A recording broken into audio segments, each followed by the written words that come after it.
Good morning, children. Babita Parmar, welcome you all in your own channel Physics की आवाज़, providing you physics easy notes. बच्चों, हम आज start करने वाले हैं चैप्टर 6 इलेक्ट्रोमैग्नेटिक इंडक्शन। ये आज हमारा पहला लेक्चर है। ये इलेक्ट्रोमैग्नेटिक इंडक्शन में एक वर्ड मैं यूज़ करूँगी, इंड्यूस्ड ईएमएफ। ईएमएफ तो बच्चे आपने पहले भी सुना हुआ है, इलेक्ट्रोमोटिव फोर्स। दैट वाज कोई भी दो सेल है उसके इलेक्ट्रोड्स के बीच में पोटेंशियल डिफरेंस, जबकि उससे हम कोई करंट ड्रॉ नहीं कर रहे, तो that means this is the potential we are talking about. Induced वहाँ पैदा हुआ है बिना कुछ, यहाँ सेल में तो रिएक्शन और फ्रिक्शन, जब हम लोग फ्रिक्शनल इलेक्ट्रिसिटी पढ़ रहे थे, इलेक्ट्रोस्टैटिक पढ़ रहे थे, वहाँ पर भी चार्जेस इंड्यूस होते थे, पैदा हो जाते थे। तो ये इंड्यूस्ड ईएमएफ की बात होगी। इलेक्ट्रोमैग्नेटिक इंडक्शन एक ऐसा फिनोमिना है जिसमें कि कोई भी कॉइल है, इसके अंदर इंड्यूस्ड ईएमएफ प्रोड्यूस होगा इस कॉइल में। कब? अगर हम इसके अक्रॉस जो मैग्नेटिक फील्ड है उसको चेंज कर रहे हैं, या फ्लक्स, अभी वर्ड मैं अभी एक्सप्लेन करूँगी, तो मैग्नेटिक फील्ड को चेंज कर रहे हैं, या हम कह सकते हैं मैग्नेटिक फ्लक्स को चेंज कर रहे हैं किसी भी क्लोज्ड सर्किट में, तो यहाँ पर जो इंड्यूस्ड ईएमएफ प्रोड्यूस होता है, जहाँ ईएमएफ है, वोल्टेज है, वहाँ करंट है, तो when the circuit is close then the induced current is produced there. तो ये वो फिनोमिना है। तो इसमें क्योंकि एक वर्ड मैंने मैग्नेटिक फील्ड तो आप जानते थे, अब मैंने वर्ड यूज़ कर दिया एक मैग्नेटिक फ्लक्स भी, है ना। तो मैग्नेटिक फ्लक्स के बारे में भी पढ़ेंगे। तो पहले तो बेसिक सी डेफिनेशन आप लिख लीजिए कि जो आपका इलेक्ट्रोमैग्नेटिक इंडक्शन जो है वो क्या है, ठीक है। सो इलेक्ट्रोमैग्नेटिक इंडक्शन मैं इसी हेडिंग के साथ ही ऐसे ही लिख देती हूँ, है ना। दी हेडिंग तो डाली है मैंने, वही सेम इसी को डिफाइन आउट कर रही हूँ। The phenomenon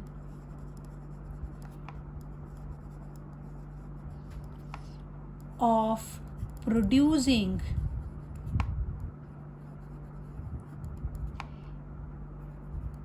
induced EMF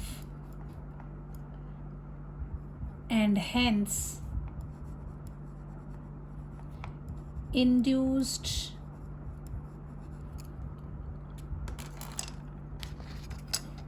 current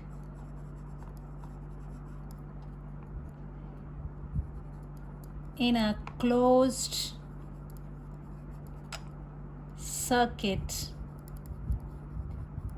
अभी आप प्रोड्यूस तो कर रहे हैं, किसके कारण? Due to the change in magnetic field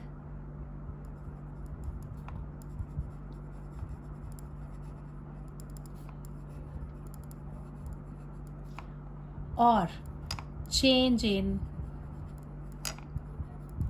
magnetic flux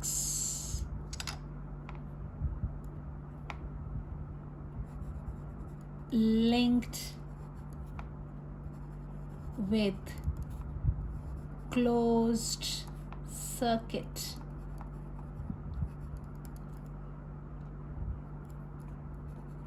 is called electromagnetic induction। ठीक है बच्चे। अब इसमें टर्म क्या यूज़ हुई है, that is the magnetic flux. क्या चीज़ इंड्यूस कर रहे हैं, वहाँ कोई हमने कनेक्शन नहीं दिया है, बाहर से कोई सप्लाई नहीं दे रहे हैं, लेकिन वहाँ ईएमएफ जो है वो प्रोड्यूस हो जा रहा है कॉइल में। किया क्या है हमने मैग्नेटिक फील्ड को चेंज किया। सो मैग्नेटिक फील्ड में क्या होगा, मैग्नेटिक फील्ड लाइंस होती। सो फील्ड लाइन पे ही हम परपेंडिकुलर ड्रॉ करते थे और वो हमें डायरेक्शन बताती थी। तो जब मैग्नेटिक फील्ड लाइन चेंज होती तो that is the magnetic flux. तो सबसे पहले तो मैं बताऊंगी मैग्नेटिक फ्लक्स क्या है, ठीक है। हमने इलेक्ट्रिक फ्लक्स पढ़ा था, अब हम पढ़ेंगे magnetic flux.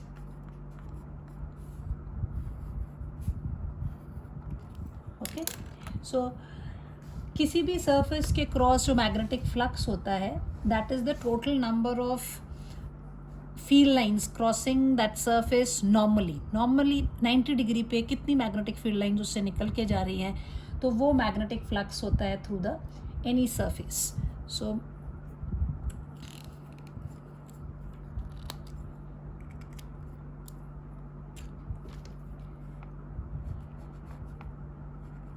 magnetic flux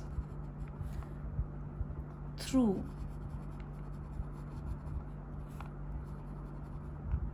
any surface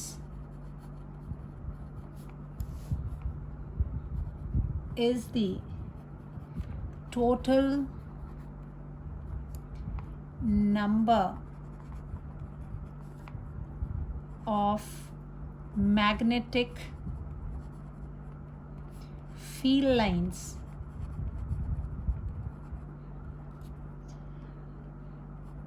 passing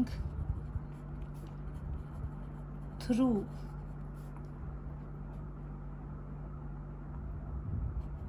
the surface, सबसे इम्पॉर्टेंट, नॉर्मली 90 डिग्री पे उसको क्रॉस कर रही है, उसके ऊपर डिपेंड करता है. तो ये देखो, मान लो अब हम कैसे गिनेंगे, फील्ड लाइंस तो हम गिन नहीं सकते, तो फ्लक्स कैसे करेंगे. दिस इज मैग्नेटिक फ्लक्स के लिए सिंबल.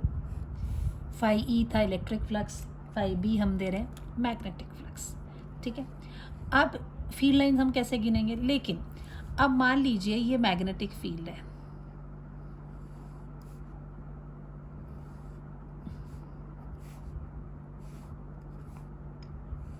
ठीक है, these are the magnetic field lines. ये मैग्नेटिक फील्ड लाइंस जो हैं, अब मान लो इस एरिया को क्रॉस कर रही है.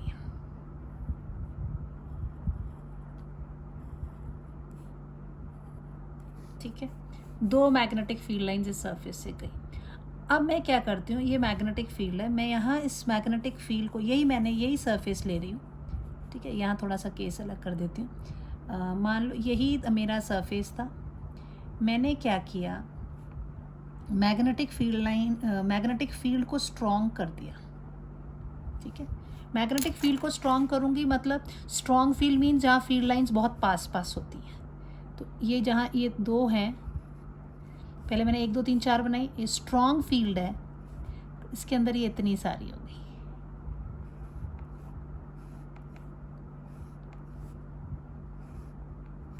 ठीक है, ये स्ट्रॉन्ग कर दिया मैंने, स्ट्रॉन्ग फील्ड कर दिया. तो फील्ड लाइंस क्या हो गई, इंक्रीज हो गई. स्ट्रॉन्ग फील्ड है में यहाँ ये इस केस में, this is first case, field line increase हो गई. ठीक है, दूसरे केस में मैंने क्या, चलो कि मैं उतना ही फील्ड, वैसा ही फील्ड रखती हूँ और मैं एरिया बढ़ा देती हूँ. यहाँ मैंने फील्ड को स्ट्रॉन्ग किया, फिर मैंने ये फील्ड ऐसे ही रखा, कितनी 1 2 3 4 5 6 7 थी, मैं वैसे ही बना रही हूँ. ठीक है, ये 1 2 3 4 5 6 7, लेकिन मैंने जो सरफेस एरिया है उसको बढ़ा दिया.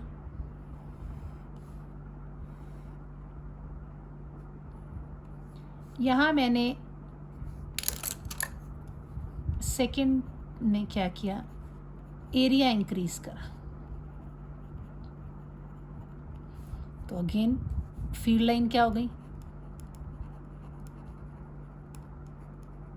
इंक्रीज हो गई. तीसरे में मैंने इसको थोड़ा सा, मान लो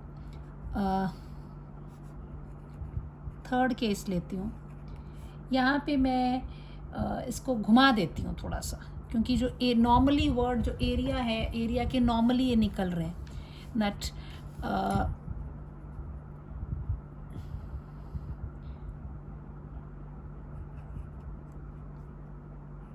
area is rotated eight angle theta. मान लीजिए थीटा पे रोटेट कर देता है, ओरिएंटेशन उसका इस तरह से घुमा रहे हैं. तो एक्चुअल में जो मैग्नेटिक फ्लक्स की डेफिनेशन थी कि ये तो total number of field line passing through the surface normally है, तो फील्ड लाइंस ही हमको चाहिए थी। तो फील्ड लाइन किसके ऊपर डिपेंड कर रही है, ये जो जा रही है नॉर्मली स्ट्रॉन्गर होगी तो ज़्यादा हो जाएगा, यानी यहाँ फ्लक्स, फील्ड लाइंस इंक्रीज होंगी तो फ्लक्स भी इंक्रीज हो जाएगा। या तो आप एरिया बढ़ा देंगे तब भी फ्लक्स इंक्रीज हो जाएगा। अगर जो सरफेस है उसको आप रोटेट कर देते हो तो आप तो हमेशा उसको 90 डिग्री लोगे ना। मान लीजिए अगर ये आपका सरफेस है, इसमें तो नॉर्मल जा रही हैं, ये आपका सरफेस होता, दिस इज़ द सरफेस। तो सरफेस एरिया की जब बात करते हैं तो सरफेस एरिया कैसे लेते हैं, वी टेक लाइक दिस, ये जो इसके नॉर्मल डायरेक्शन में एन कैप है, इस डायरेक्शन में हमें एरिया, दिस इज़ एरिया, और इस तरफ क्या होगा, area vector perpendicular to this area. और मान लीजिए आपका जो फील्ड है वो नॉर्मल नहीं जा रहा है, इस तरह से है आपका फील्ड, थीटा एंगल पे है। तो आप अगर ये मैग्नेटिक फील्ड इधर बी है तो आपने तो डेफिनेशन में क्या बोला है, इस तरफ को चाहिए इसका कंपोनेंट, आप बी कॉस थीटा लेते हैं, तो ये थीटा एंगल पर भी डिपेंड करती है। तो जब आप इसको एरिया को घुमाएंगे तो हर बारी एंगल चेंज होता जाएगा। तो अगर ये रोटेट कर रहा है तो देन ऑल्सो फ्लक्स चेंजेस। तो इन तीनों केसेस में फ्रॉम 1 2 3 एग्ज़ाम में आप ये डेफिनेशन लिखेंगे और उसके बाद ये लिखेंगे, ये करने की ज़रूरत नहीं है, मैंने आपको समझाने के लिए बताया कि इस पे भी डिपेंड कर रहा है। तो जो फ्लक्स है, that flux is depending on these 3 factors. Phi depends on magnetic field, area vector and angle between them, theta। तो इन 3 चीज़ों पे डिपेंड करेगी। That's why phi is always written as B A cos theta। क्यों cos theta लिया है, because इधर भी direct मत लो, आप ये लिखो डिपेंड करती है बी पे, एरिया पे डिपेंड करेगा एक तो, and component of vector B perpendicular to area, क्योंकि वो नॉर्मली जा रही थी, है ना। तो that will be equal to A B cos theta. So you can write it as that is vector B dot A, और ए डॉट बी ए की बात है, ये डॉट प्रोडक्ट हो गया 5। सो ये डॉट प्रोडक्ट है, इसीलिए आपका जो दिस मैग्नेटिक फ्लक्स है it is a scalar quantity. समझ आ रहा है बच्चे?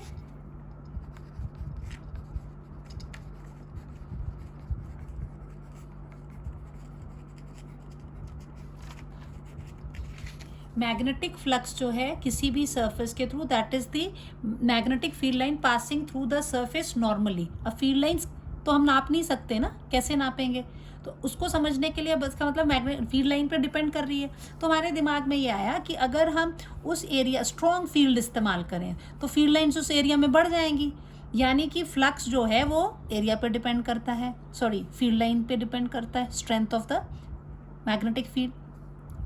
यहाँ एरिया को इंक्रीज कर दिया, तो एरिया इंक्रीज करेंगे तो बट नेचुरल है, ज़्यादा फील्ड लाइंस जाएंगी तो फ्लक्स फिर इंक्रीज हो जाएगा, यानी फ्लक्स इस पे भी डिपेंड करता है, एरिया पे भी। और इसको अगर घुमा दें तो जब इसको घुमाओगे, अगर मान लो ये आपका सरफेस है, ठीक है, और ये इसके अंदर से ऐसे फील्ड लाइंस जा रही हैं, मैंने क्या बोला, ये फील्ड लाइंस ऐसे जा रही हैं, मैं इस क्योंकि मेरे को तो फील्ड लाइंस जो हैं इसके नॉर्मल देखनी है, तो इसका जो नॉर्मल होगा, अगर मैं इसको ऐसे कर रही हूँ तो इसका नॉर्मल कौन होगा, इस स्केल का, इस स्केल का नॉर्मल इस तरह से आएगा, है ना। जब मैं इसको घुमाऊंगी तो ये नॉर्मल भी तो चला जाएगा ना, तो ये चेंज हो जाएगा थीटा एंगल। तो लेकिन हम जब थीटा होगा तो कॉस एंगल पे तो डिपेंड कर ही रहा है, क्योंकि हमने तो उस एंगल के ये कंपोनेंट निकालना है उस तरफ को जो 90 डिग्री है। तो जैसे जैसे इसको आप घुमाओगे एरिया को तो ये थीटा एंगल वेरी करेगा, तो जो कंपोनेंट है इसका इधर को क्योंकि इसी के साथ आप 90 थीटा एंगल बना रहे हैं ना। तो मैं अगर इस एरिया को ही घुमा दूंगी तो इनके बीच में ये एंगल थीटा बढ़ता जाएगा तो बी कॉस थीटा की वैल्यू भी तो चेंज हो जाएगी। तो ये 3 चीज़ों पर डिपेंड कर रहा है, ये एरिया पे फील्ड पर भी डिपेंड कर रहा है, वो एरिया पे भी डिपेंड कर रहा है और उनके बीच के एंगल पे भी डिपेंड कर रहा है। इसीलिए फॉर्मूला दिया phi B is equal to A, definition के हिसाब से हो गया area and component of B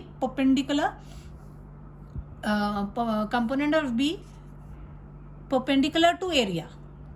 जो बी है उस बी का कंपोनेंट कहाँ ले रहे हैं आप, एरिया के परपेंडिकुलर, और you can say along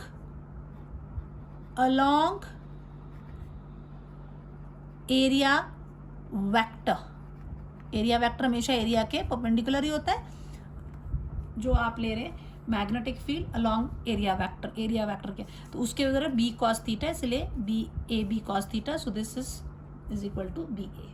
clear होगी इतनी सी बात। और ये डॉट प्रोडक्ट है, as it is a dot product,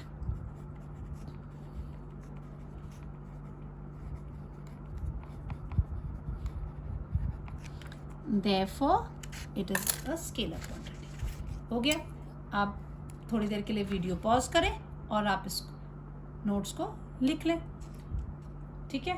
अब इसके बाद मैंने क्या करवाना है आपको, ये तो आपकी हो गई कि मैग्नेटिक फ्लक्स की जो डेफिनेशन के हिसाब से किया है। इसमें मेन 2 चीज़ें आप ध्यान रखेंगे, नोट करेंगे, दैट मीन अब ये फ्लक्स कैसा होगा। अब हमारे पास यहाँ नोट करने की जो बात है, क्योंकि ये ऑब्जेक्टिव टाइप क्वेश्चंस में पूछ लेते हैं, पहली बात आपने एक पॉइंट नोट करना है कि अगर मान लीजिए कि मैग्नेटिक फील्ड जो है परपेंडिकुलर है प्लेन ऑफ सरफेस के, ठीक है। If magnetic field is perpendicular to plane of surface, जो आपका सरफेस है उस magnetic field is perpendicular to the plane of surface, उसके परपेंडिकुलर ही है वो। तो इसका मतलब क्या हुआ, ये आपका सरफेस है, ये आपका मैग्नेटिक फील्ड है। वैसे मैग्नेटिक फील्ड हम वही वाला लेते हैं जो, क्योंकि ज़रूरी तो नहीं, मैग्नेटिक फील्ड लाइंस ऐसी भी हो सकती, तिरछी, आपको पता लग रहा है, ये ऐसे भी हो सकती, देखो है ना, इस तरह से ऐसे भी हो सकती थी। हम लेते हैं कि मैग्नेटिक फील्ड लाइन कैसी जानी चाहिए, इस सरफेस के बिल्कुल ऐसे सीधे निकल के जानी चाहिए। If this is the surface, इसमें से ऐसे निकल के, मेरा पेन समझ में आ रहा है, इधर से पेन निकल के आगे को जाना चाहिए। This should be the thing, यानी कि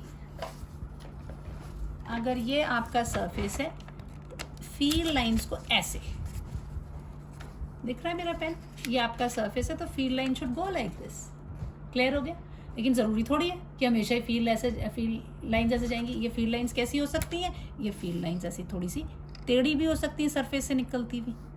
तो हमको टेढ़ी वाली नहीं चाहिए, हमें कैसी चाहिए, ये ऐसे 90 डिग्री पे निकलती भी चाहिए। समझ में आ रहा है। सरफेस इज दिस, अब मैं स्केल से दिखा रही हूँ, ये एंगल क्योंकि मुश्किल हो जाता है मुझे, ऊपर से कैमरा आ रहा होता है, तो ये तिरछा नहीं, इसको सीधा होना चाहिए।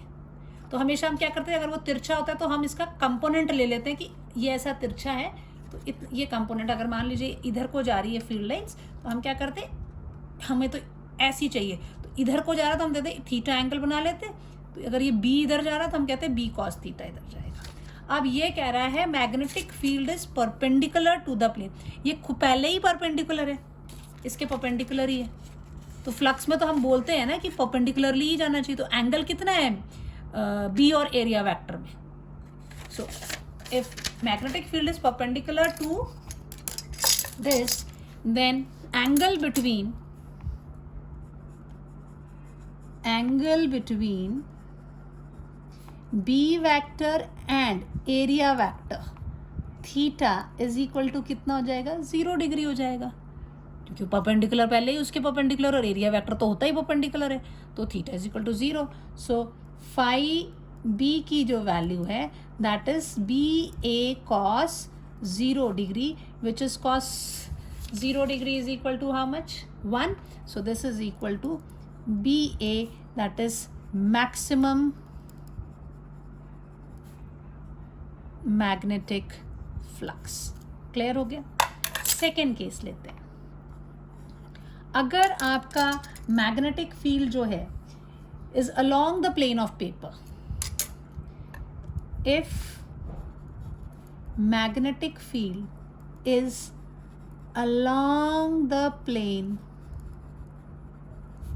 of surface, जो आपका सरफेस है उसके along ही मैग्नेटिक फील्ड है, तो अब क्या होगा, angle between area vector, area के 90 डिग्री पे होता है, एंड बी वेक्टर ये पेपर की तरफ को और ये perpendicular, theta is equal to कितना हो जाएगा बच्चे, 90 degree. So phi B will be equal to B A cos 90 degree which is equal to 0. So minimum magnetic flux, right. अब यहाँ से देखो फाई इज इक्वल टू, इससे you can define also the, एक टर्म मैं बोलूँगी that is strength of magnetic field or magnetic induction, या फिर मैं बोलूँ इसको magnetic flux density.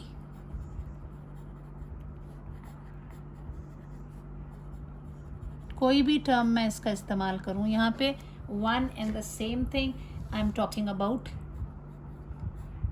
B. This is what it is. आप ये टर्म जो है, आपका जो फॉर्मूला था उसमें क्या था हमारे पास, we had phi B is equal to B into A. So this implies B is equal to phi B upon A. So it is the magnetic flux linked per unit area is known as the magnetic flux density. ठीक है. सो यहाँ से आप इसको define कर सकते हैं that magnetic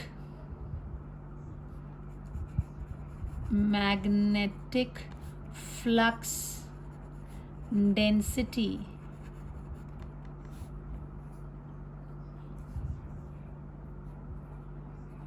is the magnetic flux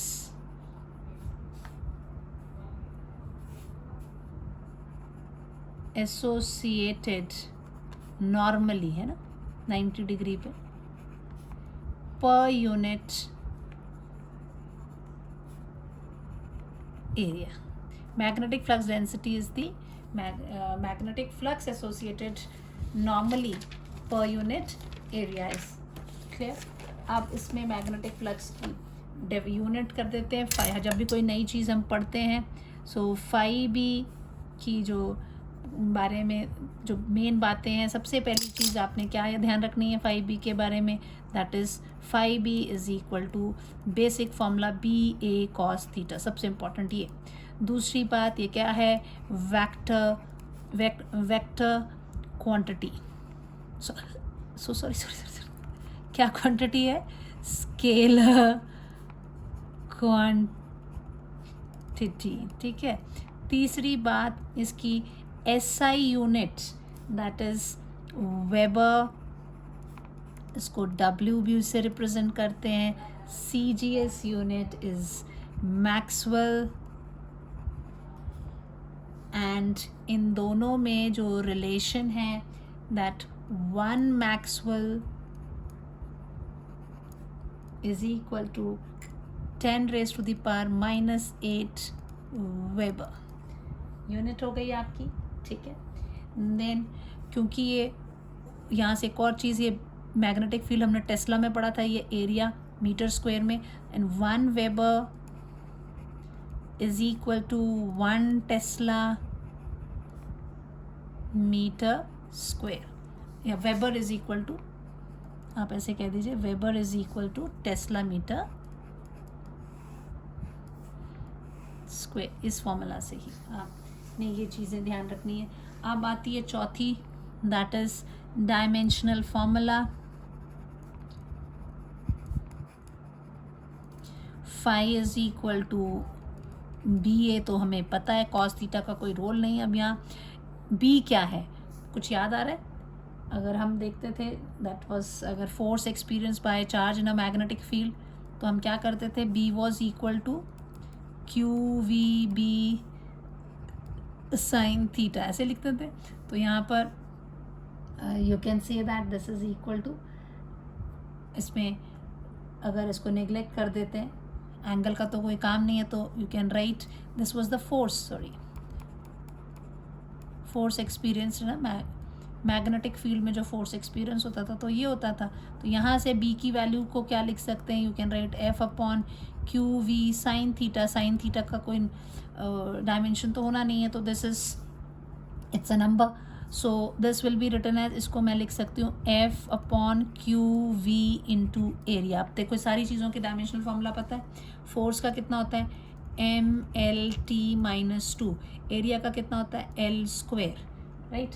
उसके बाद और क्या है आपके पास, चार्ज का आपका क्या हो जाएगा, चार्ज का current into time, I is equal to Q by T, so Q is equal to I into T, so this will be ampere into time. Velocity का एल टी माइनस वन, अब ये सारे ऐसे square bracket में डाल दो। अगर आपको आपने 11th क्लास में ठीक से डायमेंशनल फार्मूलाज किए हैं तो ये कोई मुश्किल चीज़ नहीं है। यहाँ से ऐसे आके आप सबकी जो पावर्स हैं देख लीजिए क्या होंगी। So this is what, M अकेला, एल के पास क्या है, इसके पास 1, इसके पास 2, यानी 1 + 2, और ये नीचे से ऊपर जाएगा तो -1, ठीक है। फिर बारी आती है टी की, टी के बाद इधर पे है -2, फिर नीचे से एक आ जाएगा तो -1 ऊपर जाएगा तो +1, चला गया ये भी। अब बचा कौन नीचे, ए, तो ए तो नीचे पावर 1 थी तो ऊपर जाएगा तो -1, तो अब ये कितना हो जाएगा बच्चे, एम एल स्क्वेयर टी -2 ए -1, ख़त्म। क्योंकि ये डायमेंशनल फार्मूला भी कई बार आपके जो ऑब्जेक्टिव वाले क्वेश्चंस हैं उसमें ये उठा के दे देते हैं, ठीक है। सो अब ये इतनी चीज़ें, ये बहुत इंपॉर्टेंट जो आपको, एक तो ये फॉर्मूला याद रखना है, फिर कि कैसी क्वांटिटी है, इसकी यूनिट क्या है, और इसके डायमेंशनल फार्मूला क्या है। कोई डाउट है इसमें? चलिए वीडियो को रोकिए और लिख लीजिए जो यहाँ पर नोट्स हैं, ठीक है।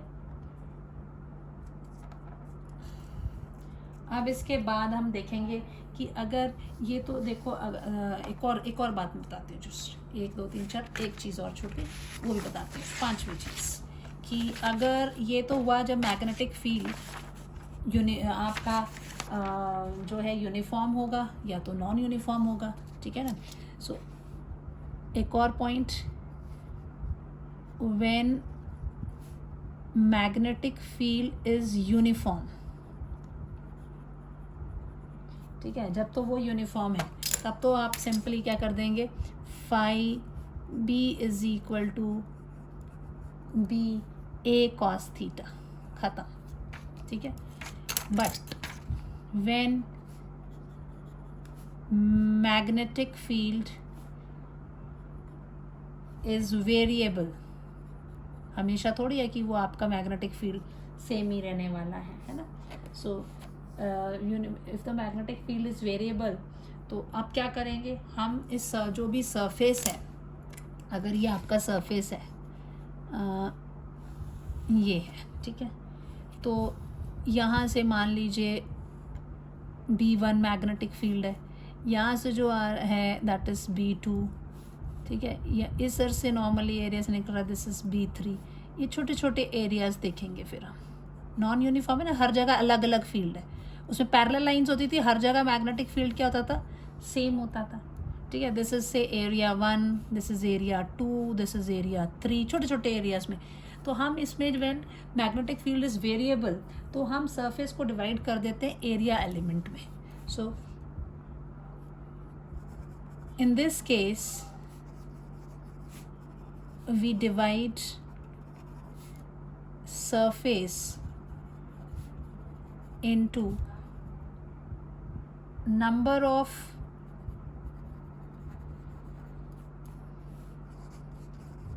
area elements,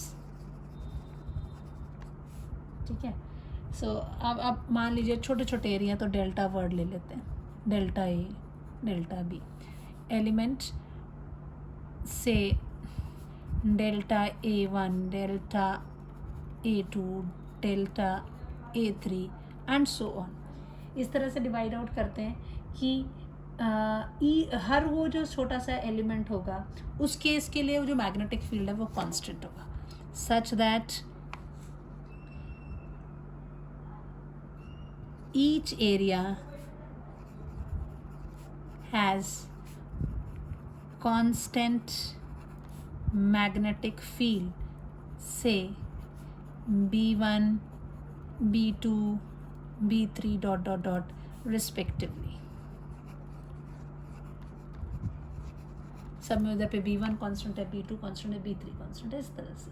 सो मैग्नेटिक जो फ्लक्स होगा, नेट मैग्नेटिक फ्लक्स जो होगा, that will be equal to what, that will be B1 dot delta A1 area vector plus B2 dot delta A2 vector plus B3 delta A3 vector. ये जो vectors हैं इस तरह से, so on सारे आप ले लेंगे।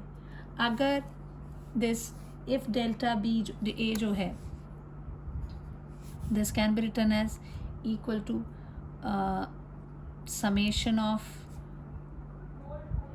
B vector dot delta A vector, इधर पे this is sum up, sum इन सब का सम इस तरह से लिख देते हैं।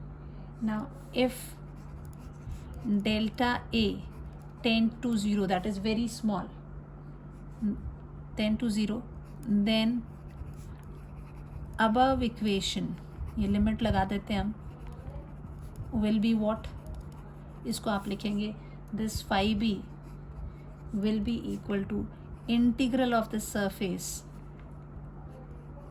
b dot dA।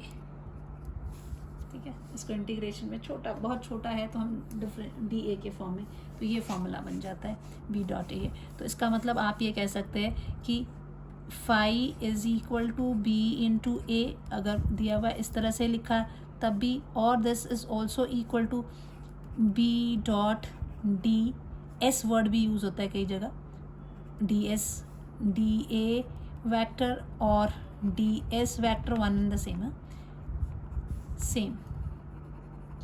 So this formula you have to remember, ठीक है, क्योंकि आगे में न्यूमेरिकल्स में भी हम यूज़ करेंगे। So this is what we have. ये तो बात हुई बच्चे हमारे मैग्नेटिक फ्लक्स की।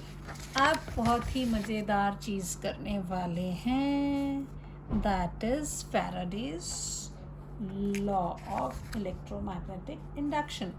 इलेक्ट्रोलिसिस में भी पढ़ा ना फैराडेज लॉ तुम लोगों ने केमिस्ट्री में, अब फिज़िक्स में पढ़ेंगे फैराडेज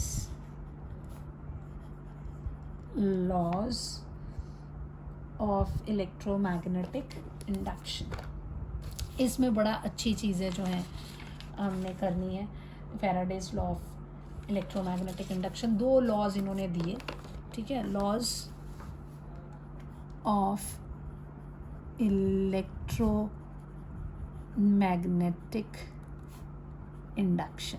एग्ज़ाम में क्वेश्चन ऐसा आता है, कई बार तो सिंपल स्टेटमेंट आती है कि स्टेट फैराडेज लॉ, कई बार क्वेश्चन आता है कि स्टेट एंड वेरीफाई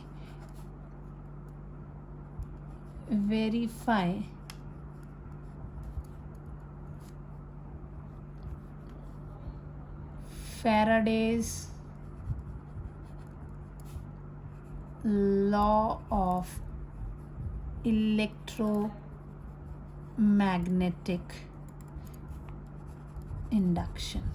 एक्चुअल में मैं पहले स्टेटमेंट दूंगी इसकी, है ना, स्टेटमेंट हम लिखेंगे पहले, लेकिन इससे पहले मैं रफ़ में आपको बताती हूँ, क्योंकि स्टेटमेंट तो आपको याद रखनी है। ये स्टेटमेंट आई कहाँ से, इसकी फर्स्ट लॉ जो था, फर्स्ट लॉ की स्टेटमेंट लिखेंगे। पर थोड़ा सा मैं तुम्हें पहले मज़ा दे दूं कि फैराडेज ने किया क्या था। फैराडे ने क्या किया बच्चे, कि एक ली उन्होंने ऐसे एक मान लो ये कॉइल सी ली ऐसे है ना, और सिंगल सी भी नहीं ली, मान लो ऐसे नंबर ऑफ टर्न्स थी, ऐसे ले ली, ठीक है। और इसमें उन्होंने लगा दिया एक गैल्वेनोमीटर, ठीक है, और इसके पास ले आए वो मैग्नेट। तो जब ये मैग्नेट का मोशन इस तरफ को है, ठीक है, इन्होंने जब इसको मैग्नेट को यहाँ पास लाए तो इसमें से मैग्नेटिक फील्ड लाइंस क्या हुई, इंक्रीज हुई, ठीक है, ध्यान से सुनेंगे, फील्ड लाइन क्या हुई, इंक्रीज हुई। अच्छा, एक और चीज़, मैं पिछले अब मैं बहुत आगे निकल चुकी हूँ, अगर मैं किसी भी लेक्चर में ऐसे इंक्रीज करके निशान लगाती हूँ, वैसे ही उठा के लिख देते हैं कॉपी में भी, भैया आप तो लिख लो इंक्रीज, ठीक है, फील्ड एग्जाम में लिखना पड़ेगा, ऐसे नहीं यार ऊपर हुई तो एग्जामिनर कहेगा अच्छा जी इंक्रीज और डिक्रीज की बात हो रही है। जैसे ही मैग्नेट को इसके पास लेके जाते हैं तो फील्ड लाइन क्या हो जाती है बच्चे, इंक्रीज हो जाती है। सो मैग्नेटिक फील्ड लाइंस जो हैं वो इंक्रीज होती हैं, और उन्होंने देखा कि ये गैल्वेनोमीटर ने क्या किया, डिफ्लेक्शन दिया। सबसे पहली बात तो इन्होंने क्या किया, इसको मैग्नेट को मैग्नेट और इनकी जो रिएक्शन था इसको देखा, मोशन ऑफ, या मैग्नेट कह लो एंड गैल्वेनोमीटर। पहली बार क्या किया इन्होंने, इसको रेस्ट पे रखा तो यहाँ नो डिफ्लेक्शन था, ठीक है। सेकेंड टाइम इन्होंने क्या किया, मूव्ड टूवर्ड्स, मैं उसे ज़्यादा नहीं, इसको मैग्नेट को इसके पास लेके गए तो फील्ड लाइन इंक्रीज हुई, डिफ्लेक्शन हो गया वन डायरेक्शन में। फिर पीछे लेकर गए, मैग्नेट को पीछे ले तो फील्ड लाइन क्या हुई, डिक्रीज हुई। यहाँ एक में फील्ड लाइन इंक्रीज हो रही थी, एक में फील्ड लाइन डिक्रीज हो रही थी, तो फिर से डिफ्लेक्शन हुआ ऑपोजिट डायरेक्शन में। और जितना ज़्यादा मोशन हुआ उतना बड़ा डिफ्लेक्शन हुआ। तीसरी बात ये आई कि जितना faster was the motion, faster motion था तो लार्जर डिफ्लेक्शन था, स्लोअर मोशन था तो स्मॉल डिफ्लेक्शन था। ये चीज़ें एक्सपेरिमेंट में की। इनको देख के फैराडेस ने लॉ बना दिया कि जो आपका जब भी कभी मैग्नेटिक फ्लक्स किसी कंडक्टर के साथ लिंक है, वो अगर चेंज होता है तो इंड्यूस्ड ईएमएफ प्रोड्यूस होता है, और इंड्यूस्ड ईएमएफ तब तक रहता है जब तक इसके फ्लक्स को हम चेंज करते रहते हैं। क्योंकि जब ये रेस्ट पे था तो उसने डिफ्लेक्शन नहीं दिया, रेस्ट वाली पोजीशन पे रिफ्लेक्शन नहीं दिया, लेकिन जब मोशन में था तो उसने डिफ्लेक्शन दिया। तो इन्होंने पहली स्टेटमेंट ये निकाल दी कि whenever magnetic flux linked with the conductor was changed and induced EMF was produced, and it lasts as long as there was a change in the magnetic flux. And when this conductor is a closed circuit, तो हम वहाँ पर क्या कहता है, induced current produce होता है। EMF है तो जहाँ वोल्टेज है वहाँ करंट ऑटोमेटिकली हो जाएगा, तो वो करंट हो जाएगा। तो ये इनकी स्टेटमेंट आई, ठीक है। और ये तीसरी थी जिसमें कहा कि जितना तेजी से ऐसे कर रहे हैं उतना ज़्यादा रिफ्लेक्शन है, मतलब उतना ज़्यादा EMF है, और जितना धीरे कर रहे हैं तो कम। तो जो रेट है इसका, रेट ऑफ चेंज जिससे कि मैग्नेटिक फील्ड लाइंस चेंज हो रही हैं, उसके ऊपर इसका मैग्नीट्यूड डिपेंड कर रहा है। किसका? इसका डिफ्लेक्शन डिपेंड कर रहा है, मतलब जो इंड्यूस्ड EMF इसमें प्रोड्यूस हुई। इन्होंने डायरेक्शन के बारे में कुछ नहीं बोला। स्टेटमेंट क्लियर होगी बच्चे? पहला लॉ क्या बोला उन्होंने कहा कि अगर किसी भी कंडक्टर के क्रॉस अगर मैग्नेटिक फ्लक्स बदला जाता है तो उधर पर इंड्यूस्ड EMF प्रोड्यूस होगा, और वो तब तक प्रोड्यूस होगा जब तक फ्लक्स बदलता रहे, क्योंकि रेस्ट पे वो नहीं हो रहा, मोशन पे है जब, तभी वो हो रहा है, या तो उसको पास ला रहे हैं या उसको नहीं। तो जब तक फ्लक्स बदलेगा ये इंड्यूस्ड EMF वहाँ पर रहेगा। So when ever there is a change in the flux, ये होगी पहले लॉ की। और दूसरी जो तीसरी बात थी कि जितना फास्ट ले जा रहे हैं और स्लो कर रहे हैं तो उससे उसका मैग्नीट्यूड डिपेंड कर रहा है। तो the second statement was the magnitude. Direction के बारे में इन्होंने कुछ नहीं कहा था, वो फिर एक लेंस लॉ लाए। हम वो बाद में देखते हैं कि लेंस लॉ ने क्या कहा। ठीक है, तो अब बात क्लियर होगी। तो एग्जाम में क्वेश्चन सीधा, कई बार तो स्टेटमेंट ही आ जाती है, किस्मत की बात होती है कि सीधे क्वेश्चन दे दिया कि स्ट्रेट फैक्ट। अगर वेरीफाई करने को बोल दिया तो आपको ये एक्सपेरिमेंट भी शॉर्ट में एक्सप्लेन करना पड़ेगा। ठीक है, तो पहली स्टेटमेंट है whenever magnetic flux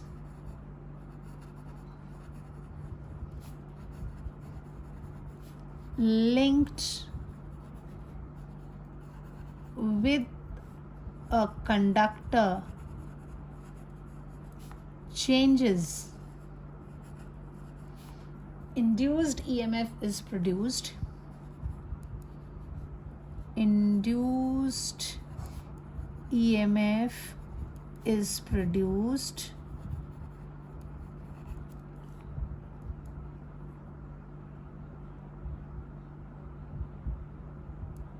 and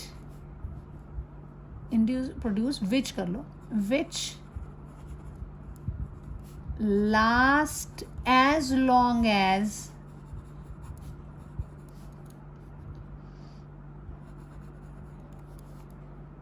whenever magnetic flux linked with the conductor changes, induced EMF is produced which lasts as long as the magnetic flux changes. और यहाँ एक नोट स्टार बना के लिख लीजिए, if the conductor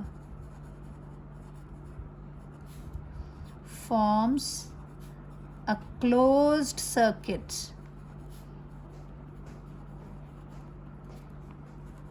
induced current is produced. ठीक है, अभी EMF की बात कर रहे हैं, और जब वो क्लोज्ड है तो सर्किट है, then the induced current is produce. उसका कुछ सर्टन रेजिस्टेंस होगा सर्किट में, तो करंट उसमें प्रोड्यूस हो रहा है। ये हुई इसके इनके फर्स्ट लॉ की। तो अब इसके लिए क्या करना, वेरिफिकेशन भी क्योंकि दी है तो इसकी वेरिफिकेशन कर देते हैं।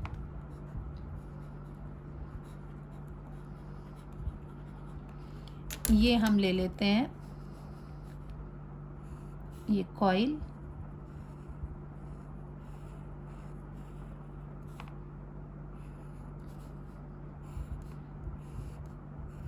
ये गैल्वेनोमीटर। अब डायरेक्शन का कोई लेन देन नहीं अभी, ठीक है। This is coil, this is the magnet, ये नॉर्थ, ये साउथ, इस डायरेक्शन में कहते हैं हम मोशन। तो आपने यहाँ दो चीज़ें देखी हैं, दैट इज आप मैग्नेट को देख रहे हैं और गैल्वेनोमीटर को देखते हैं।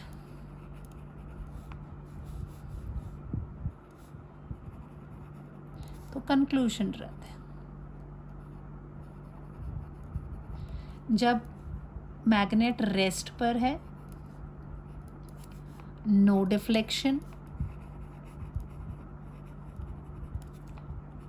नो ईएमएफ और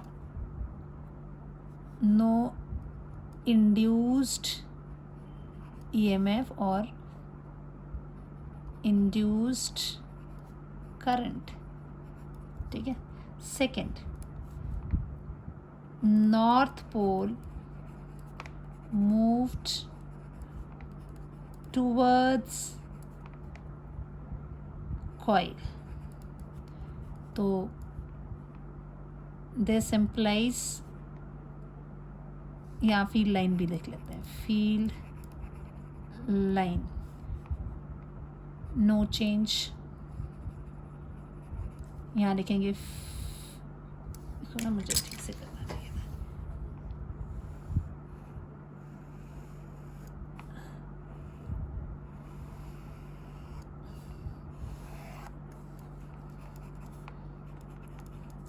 इस वाले में फील्ड लाइंस, मैग्नेट की बात हो रही, फील्ड लाइंस की बात हो रही, गैल्वेनोमीटर की बात हो रही और कंक्लूजन ड्रॉ कर रही। तो यहाँ पे when north pole move towards the coil, field lines increases.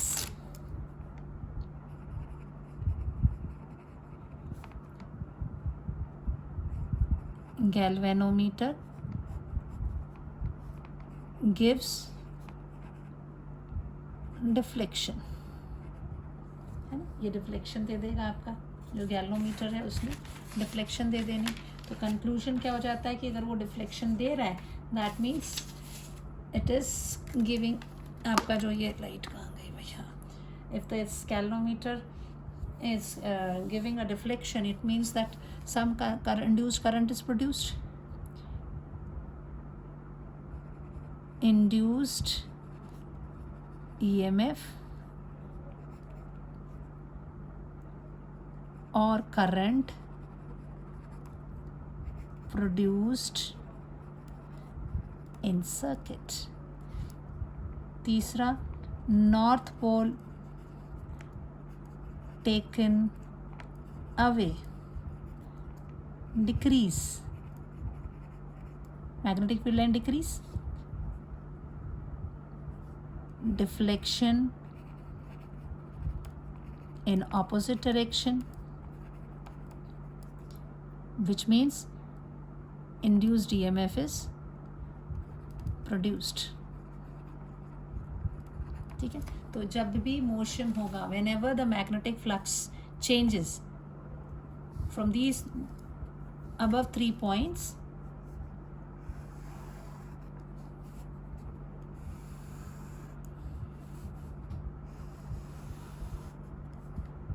अब ज़्यादा कहानी लिखने की ज़रूरत नहीं है, यहाँ क्लियर सा एक टेबल बना दिया। सो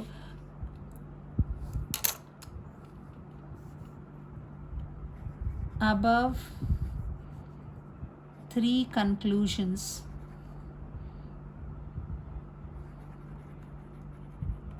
verify first law of Faraday's। ठीक है, फर्स्ट लॉ को उसने वेरीफाई कर दिया कि whenever magnetic flux linked with the conductor changes, induced EMF produced, which last as long as magnetic flux is changing. So we have diagram में बता दिया, ये कॉइल है, ये गैल्वेनोमीटर है, कुछ लिखने की ज़रूरत नहीं है, जी लिखा, चाहे इधर पे गैल्वेनोमीटर लिख लो, गैल्वेनोमीटर, दिस इज मैग्नेट, और ये पता लग रहा है कि आप इधर को मोशन करा रहे हैं, इसको लिखने की ज़रूरत नहीं है, टू द पॉइंट आपने स्पेसिफाई कर दिया और इसको वेरीफाई कर दिया। ठीक है, सेकेंड लॉ में उन्होंने क्या है, उन्होंने कहा जो इसका मैग्नीट्यूड होगा, जो इंड्यूस्ड ईएमएफ का मैग्नीट्यूड होगा, that will be directly proportional to the rate of change of magnetic flux, किस रेट से चेंज हो रहा है। तो वो उसमें वो तीसरी चीज़ मैंने बताई थी आपको कि जब तेज़ तेज़ कर रहे थे तो डिफ्लेक्शन ज़्यादा हो रही थी, स्लो कर रहे थे तो डिफ्लेक्शन धीरे हो रही थी। तो इसका मतलब जो इंड्यूस्ड ईएमएफ उधर प्रोड्यूस हुआ है वो इस बात पे डिपेंड करता है किस रेट से जो मैग्नेटिक फील्ड लाइंस हैं वो चेंज हो रही है। ठीक है, so the second statement was second law, can write Faraday's second law।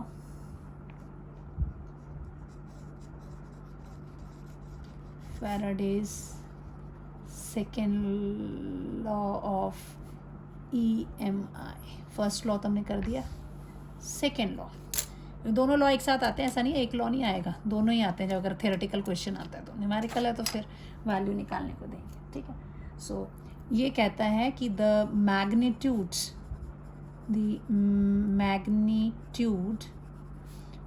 Of induced EMF is directly proportional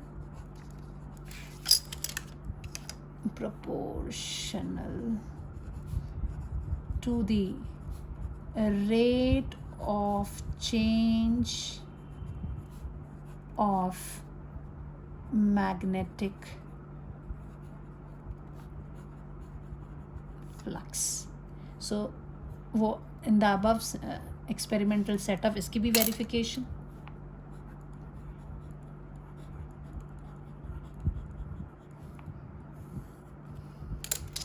पहली बात, in same या above experimental setup, it was observed, क्या ऑब्जर्व किया था? मैग्नेट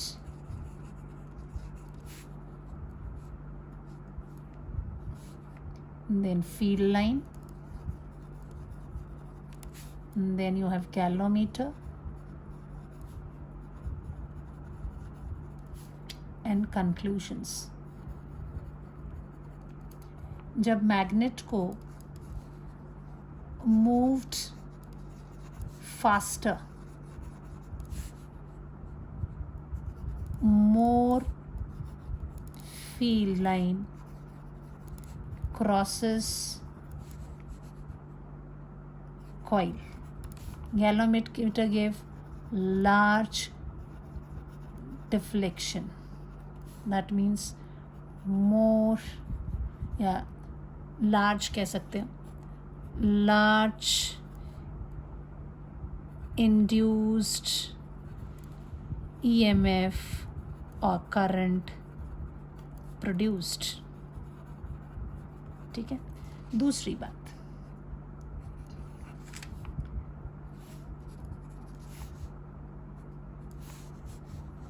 moved slowly, तो क्या होगा? less field line crosses coil, small deflection. That means small induced EMF or current produced. Clear हो गया? अब पूरी कहानी देखो, इंग्लिश भी ज़्यादा नहीं लिखनी है, आपको पता होना चाहिए कि क्या किया.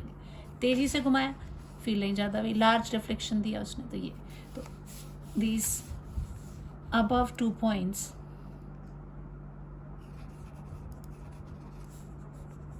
above 2 conclusions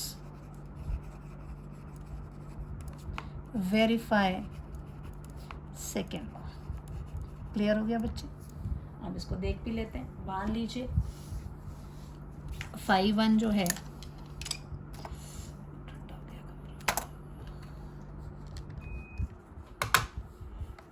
मान लीजिए आपका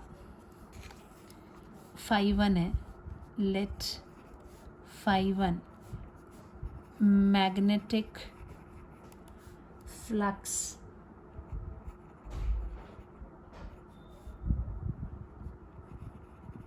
linked with closed surface at time t1. phi2 magnetic flux linked with at time t2, right? Then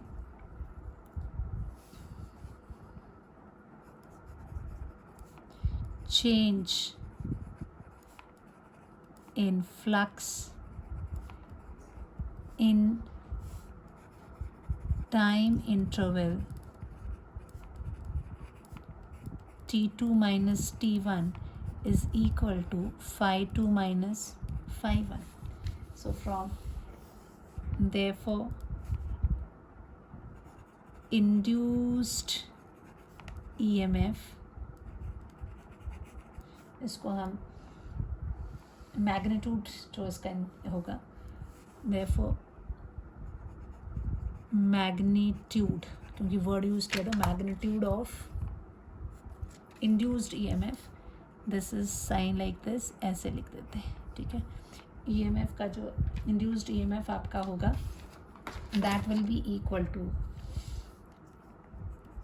phi2 minus phi1 divided by t2 minus t1. ठीक है. Because it is proportional, proportionality का sign लगा लेते हैं.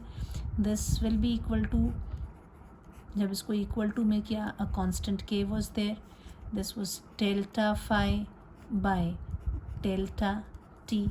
This k was equal to 1. So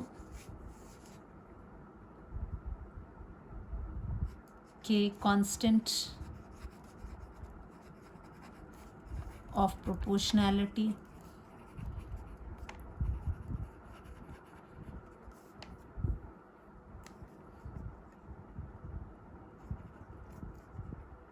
equal to 1 in SI system.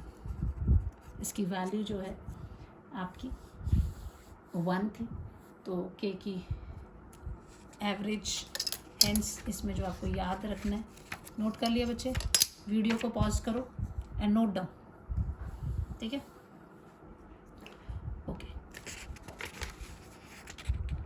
I turn the page. अब इधर पर क्या है, दो चीज़ें देखो, क्योंकि जो ईएमएफ है, जैसे हर जगह हमने जब +1 से ही पढ़ते आते हैं, average speed, instantaneous speed, average velocity, instantaneous velocity, हर चीज़ में ही एवरेज में लेते हैं. और इंस्टेंट यानी किसी क्षण की बात कर दें तो उस वक्त क्या होगा, तो वो हल्का सा ये चीज़ है. तो एवरेज ईएमएफ जो होगा, that is the magnitude will be equal to delta phi by delta T. और जब बात आएगी इंस्टेंटेनियस की, instantaneous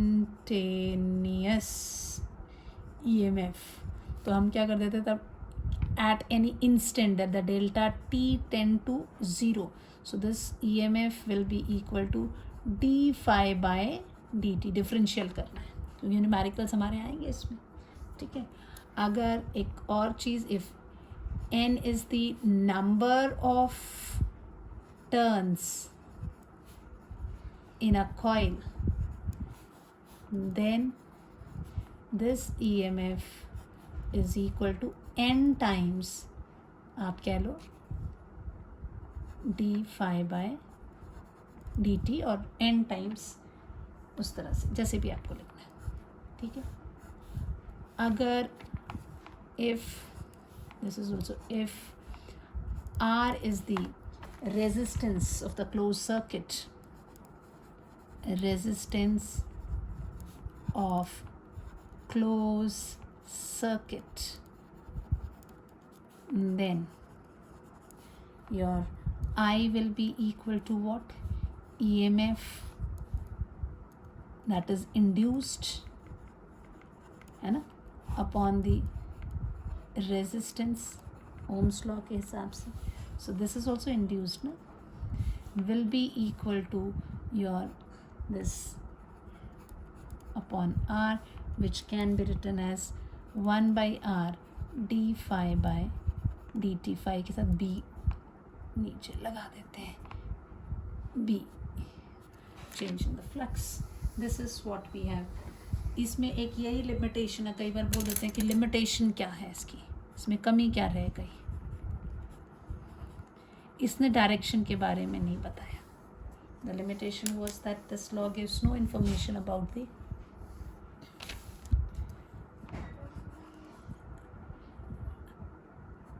this law gave no information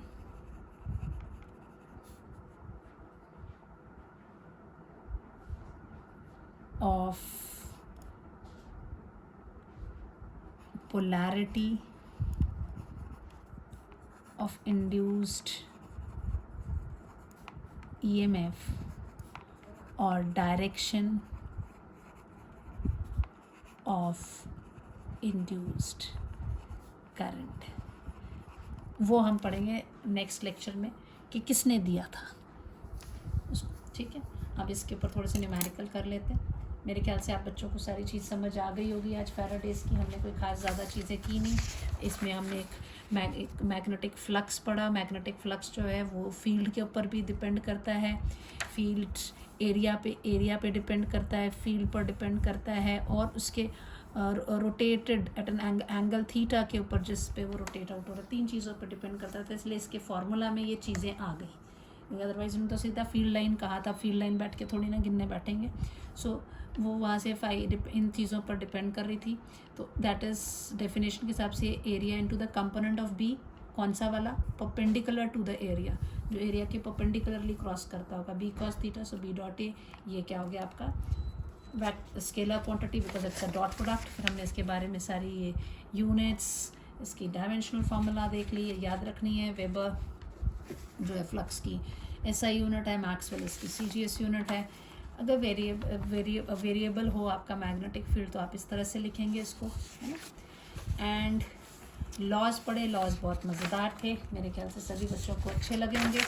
दो बातें इन्होंने फैराडेज ने जो हैं वो लॉज में कहीं, कहाँ गए आपके लॉ। पहला लॉ इन्होंने कहा कि अगर ऐसे व्हेनेवर मैग्नेटिक फ्लक्स के इसके कॉइल के अक्रॉस या क्लोज सर्किट के अक्रॉस जब भी मैग्नेटिक फ्लक्स चेंज होता है तो यहाँ पर इंड्यूस्ड ईएमएफ प्रोड्यूस होता है, और ये क्लोज सर्किट होता है इंड्यूस्ड करंट प्रोड्यूस होता है, और ये तब तक होता है जब तक इसके अक्रॉस फ्लक्स चेंज हो जाए। ये पहली लॉ की स्टेटमेंट थी। दूसरे लॉ में उन्होंने कहा कि ये जो इसका मैग्नीट्यूड होगा फील्ड का वो डिपेंड करेगा आपका कि किस रेट में मैग्नेटिक फ्लक्स चेंज हो रहा है। तो इसके लिए एक्सपेरिमेंट वही किया हुआ है, कोई एक्सप्लेनेशन नहीं दी, सीधा एक कॉइल ली, डायग्राम में शो किया, और ये ऑब्जर्वेशंस थी। तो ऑब्जर्वेशन में मैग्नेट को एक बार रेस्ट पे रखा, कोई चेंज फील्ड लाइन में हुआ नहीं, डिफ्लेक्शन दिया नहीं, no induced EMF was produced. North pole को पास ले गए तो फील्ड लाइन इंक्रीज हो गई, डिफ्लेक्शन दिया गया एक डायरेक्शन में तो इंड्यूस्ड ईएमएफ प्रोड्यूस हुआ। नॉर्थ पोल को दूर ले गए, डिक्रीज हुई, फिर डिफ्लेक्शन हुआ अपोजिट डायरेक्शन में, इंड्यूस्ड ईएमएफ फिर प्रोड्यूस हुआ। यानी जब तक आप उसकी फील्ड लाइंस को बढ़ाते या कम करते रहेंगे, relative motion is there, whenever there is a relative motion between, ये वर्ड बहुत बहुत बहुत इंपॉर्टेंट है। Whenever magnetic flux linked with बोला है, या आप कह लें ये चीज़ कब हो रही है, इन दोनों के बीच में relative motion between magnet and coil, ये मूव आउट करके दोनों के रिलेटिव मोशन की बात की जा रही है, ठीक है। मतलब अगर मान लो कॉइल भी मूव कर रही है सर्टेन वेलोसिटी से और ये भी कर रही है सेम ही वेलोसिटी, तो रिलेटिव वेलोसिटी क्या होती है, velocity of one minus the velocity of other. अगर दोनों सेम ही वेलोसिटी से मूव करती रहेंगी तो relative velocity will be zero. तो इनको there should be some relative velocity between them, तो जिसके कारण क्या होगा, मैग्नेटिक फील्ड लाइंस चेंज होंगी, ठीक है, ओके। और सेकेंड लॉ में बोल दिया, मैग्नीट्यूड की बात की, तो उसको कैसे किया, जब बहुत तेज़ घुमाया तो बहुत बड़ा डिफ्लेक्शन हुआ, जब धीरे घुमाया तो कम डिफ्लेक्शन हुआ, तो इससे मतलब वो होगा। और इसमें जो फॉर्मूलाज न्यूमेरिकल में भी यूज़ करने वाली हूँ वो ये है कि आपको ऐसे भी एवरेज वैल्यू भी निकालने आ सकती है, आपको समझना है क्वेश्चन में। अगर आपको इंस्टेंटेनियस की बात करें, किसी टाइम पे बोल दिया कि 2 सेकंड्स में कितनी होगी और इक्वेशन दी, तो दैट इज़ इंस्टेंटेनियस। अगर n नंबर ऑफ टर्न्स दिए तो n से आप मल्टीप्लाई कर दीजिए, ओके। डायरेक्शन अभी बता देती हूँ, वैसे ये नेगेटिव होता है, तो मैग्नीट्यूड वर्ड यहाँ पे इन्होंने सिर्फ मैग्नीट्यूड की बात सीधी कर दी। कई बार न्यूमेरिकल्स में हम यहाँ ई की बात करेंगे तो जो पोलैरिटी के हिसाब से आता है, अगर सिंपल ई में लिखना है तो हम इस फॉर्मूला को लिखेंगे that E is equal to -n d∅/dt। Lenz ने बताया था कि जो इसको प्रोड्यूस करता है ये उसी को अपोज करता है, इसीलिए ये माइनस नेगेटिव डायरेक्शन में लेते हैं। तो कुछ न्यूमेरिकल्स में मैं यूज़ करूँगी यहाँ पर, जहाँ पर वो इंड्यूस्ड ईएमएफ बोलेगा। अगर मैग्नीट्यूड वर्ड यूज़ किया तो नेगेटिव साइन यूज़ करने की ज़रूरत नहीं होगी, ठीक है। First numerical in this lecture is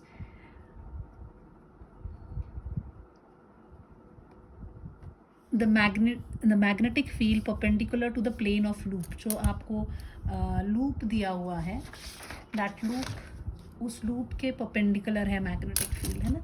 तो ये आपका मान लीजिए लूप है, ठीक है।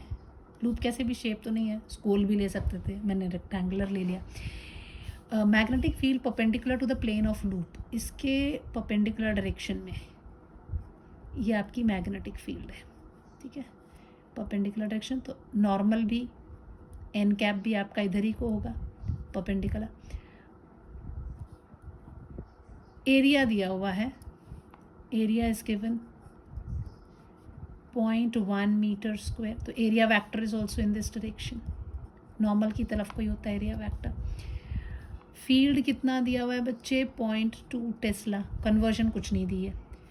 मैग्नेटिक फ्लक्स पूछी है, तो मैग्नेटिक फ्लक्स क्या होता है, मैग्नेटिक फ्लक्स जो है that is your simple formula BA cos theta. अब क्योंकि ये परपेंडिकुलर है तो इस केस में your theta is how much, here theta is equal to 0 degree, है ना, डायग्राम में क्लियर हो रहा है, क्योंकि B जो है परपेंडिकुलर है उसके। सो यह theta is 0, so this will be equal to B की वैल्यू आपकी 0.2 into 0.1 into cos 0 degree. So this is 2 1 ज़ा 2 पॉइंट के इंटू 1, और ये पॉइंट के बाद 1, पॉइंट के बाद 1, यानी 2 चाहिए तो 0.02। सो 0.02 और SI सिस्टम में सब कुछ, सो 0.02 में बस खत्म। बिल्कुल ही ईजी सा क्वेश्चन। अगला आपको दिया हुआ है question that is magnetic flux दिया हुआ है कितना, 8t, वेरिएबल है, टाइम के साथ वेरी कर रहा है, ठीक है, plus 60 plus 1। Calculate the EMF at 2 seconds.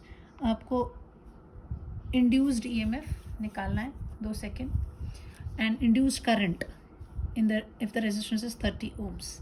So EMF आपको बोला है 2 सेकेंड पे कितना है ये आपको निकालना है। तो इसका मतलब इंस्टेंटेनियस की बात हो रही है। रेजिस्टेंस आपको दिया हुआ है 30 ohms और आपको करंट भी निकालना है कितना है, ठीक है। सो इंस्टेंटेनियस है ना, this is equal to d∅/dt। So this will be equal to कितने time, t is equal to 2 second की बात की गई। d/dt ऑफ फाई की वैल्यू कितनी है बच्चे, 8t³ प्लस 6t प्लस 1, इतना वेबर, ठीक है। अब डिफरेंशिएशन के फॉर्मूलाज याद हैं बच्चे, अब तो आप लोग 12th में आ गए हो और मैथ्स में भी मेरे ख्याल से अभी तक बता दिया होगा आपको। मैंने बताया था d/dx of x raise to the power n होता है, तो इसका मतलब है n इंटू एक्स n-1, जो पावर होती है उसी से मल्टीप्लाई करते हैं और पावर को एक कम कर देते हैं। This will be equal to what, power 3 है, 3 को इससे मल्टीप्लाई करेंगे, 3 8 24, t 3-1 प्लस इसकी पावर 1 है तो 6 1 6, t 1-1, और ये तो इसका कुछ नहीं है तो इसकी कॉन्स्टेंट है 0। This will be equal to 24t² plus 6t की पावर 0 मीन्स 1। अब आप इसमें एट 2 सेकेंड्स की बात की गई है, तो this will be equal to 24 2 का square plus 6, so 24 into 4 plus 6, 4 4 16, 96 plus 6 is equal to 102 volts. अब करंट कितना होगा, I is equal to this magnitude of the EMF by the resistance, 102 divided by 30, कितना हो जाएगा, 33 ज़ा 90.4, 3.4 एम्पियर। कैलकुलेशंस में please ना जाए, अगर कहीं गलती होती है तो आप अपने आप भी कर सकते हैं। ऐसे सिंपल अगर देखो तो 3 से कर लो, 3 3 ज़ा 9, 10 1 12, 3 4 ज़ा 12, ये 0 नीचे इसलिए पॉइंट लगा दिया, खत्म। ये न्यूमेरिकल आपको घर के लिए होमवर्क, और इसमें सिर्फ इक्वेशन ही है, तो आप इस इक्वेशन को देखो तो ध्यान से। ये है इक्वेशन, क्या वैल्यू आ जाएगी इस इक्वेशन की, ये हो जाएगा 4 3 ज़ा 12, t 3-1 प्लस 5 2 ज़ा 10, t 2-1 प्लस, अच्छा प्लस की जगह माइनस हो जाएगा ये भी, क्योंकि ऊपर पावर -3 है, तो 8 3 ज़ा -24, t -3-1 प्लस 5 का हो जाएगा 0, तो this will be your 12t² plus 10t minus 24t की पावर 4। अब इसमें आपने 2 सेकेंड्स पे वैल्यू डालनी, बाकी वो सेम जैसे ऊपर वाला क्वेश्चन। ठीक है बच्चे. Now the third question, that is your find the magnitude of the EMF. दिया हुआ है आपको, मैग्नीट्यूड निकालना है अपने EMF का, right. So what they have given, coil दी है, नंबर ऑफ टर्न्स दिए हुए हैं, ठीक है. N is given कितना, 200 टर्न्स दिए हैं. And cross sectional area they given. जो सबसे पहले जब क्वेश्चन पढ़ते हैं ना, डरना नहीं है इसको देख के, जो चीज़ें समझ आती बारी बारी से देखते जाओ. सबसे पहले 200 टर्न दिए हैं, तो एन लिख दिया. क्रॉस सेक्शनल एरिया दिया है, वो भी लिख देते हैं, 0.2 मीटर स्क्वायर, ठीक है. उसके बाद when a magnetic field perpendicular to the plane of coil changes from this to this. अब यहाँ बोल रहा है मैग्नेटिक फील्ड चेंज हो रहा है, तो यानी कि पहले B1 is 0.1 weber per metre square, और B2 जो है फील्ड, क्योंकि चेंज बोला उन्होंने ना, this is 0.5 weber per metre square at a uniform rate over a period. जो टाइम आपको यहाँ पे दिया हुआ है, time period, that delta T time दिया हुआ है 0.05 सेकेंड, ठीक है. Find the current through the coil whose resistance is this. R दिया हुआ है 160 ओम्स, और आई आपसे पूछा है, ठीक है. तो आई निकालना है. अब इतनी सारी देखो, बाकी किसी में कोई कन्वर्जन तो दिख नहीं रही है, सब ऐसा ही सिस्टम है, तो क्वेश्चन में कोई प्रॉब्लम नहीं है. अब रही बात आई का फॉर्मूला क्या हो जाता है. So I is equal to the magnitude of the EMF. Find the magnitude of EMF भी है ना, सो ई भी पूछा ही है आपसे. So magnitude of EMF divided by the resistance is the current. अब EMF की वैल्यू निकालनी है. So EMF is equal to what, this magnitude of this EMF will be equal to n, जो नंबर ऑफ टर्न्स हैं, और that change in magnetic flux divided by the time period, जो आपका time period आपको दिया. तो आपको दो, this is equal to what, n into phi2 minus phi1 divided by delta T, जो टाइम पीरियड होगा. अब phi2 क्या, phi1 देखते हैं. phi1 क्या होगा, phi1 will be equal to your B1 field area A, and field कैसा दिया हुआ है इन्होंने, 90 डिग्री परपेंडिकुलर. अच्छा, कुछ क्वेश्चन में perpendicular, the magnetic field perpendicular to the plane of coil